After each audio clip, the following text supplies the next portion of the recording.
L'intelligence artificielle n'est plus une technologie du futur de la vie exprimée par le PDG du groupe Croissance. Kistner Farrell souligne qu'elle constitue désormais un moteur de transformation économique, sociale, scientifique et institutionnelle. Lorsqu'on parle de l'IA, ce n'est pas l'affaire des informaticiens, ce n'est pas l'affaire de ceux qui aiment les gadgets technologiques. C'est beaucoup plus que ça. Aujourd'hui, le monde entier entre dans une nouvelle révolution. C'est un grand bouleversement que nous vivons à l'actuel.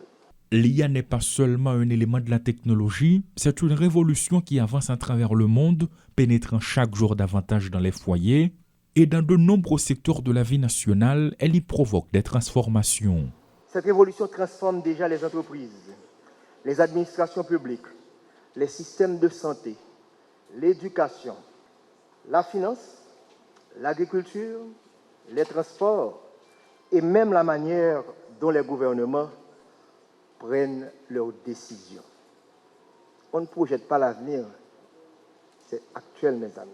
L'IA peut-elle changer notre société? Ce n'est pas la bonne question selon Kistner Farrell.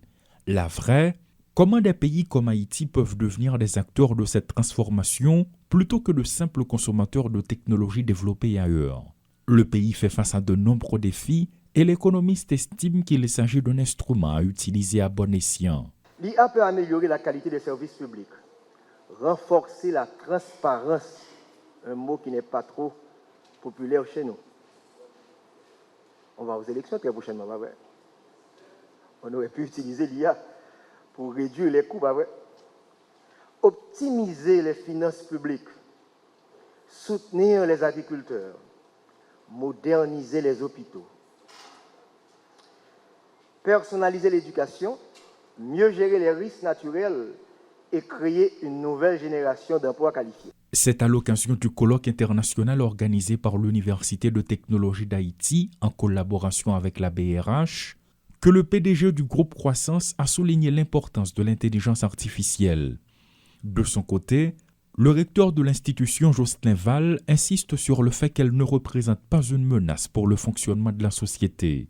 Que l'IA ne représente pas une menace de nature à prendre la place de l'homme de manière à outrance.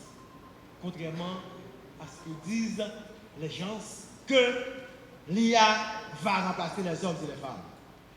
Au contraire, l'IA favorise un environnement de travail plus attractif et plus épanouissant où les ressources humaines ont la possibilité d'innover et de résoudre les problèmes les plus complexes pour le devenir des entreprises. À l'ère de la technologie, les jeunes doivent se former davantage afin d'avoir des compétences en intelligence artificielle, acquérir une culture numérique. L'adapter à la réalité est nécessaire car l'IA est un outil qu'il faut savoir manier et mettre à son service, affirme Kistner Farrell.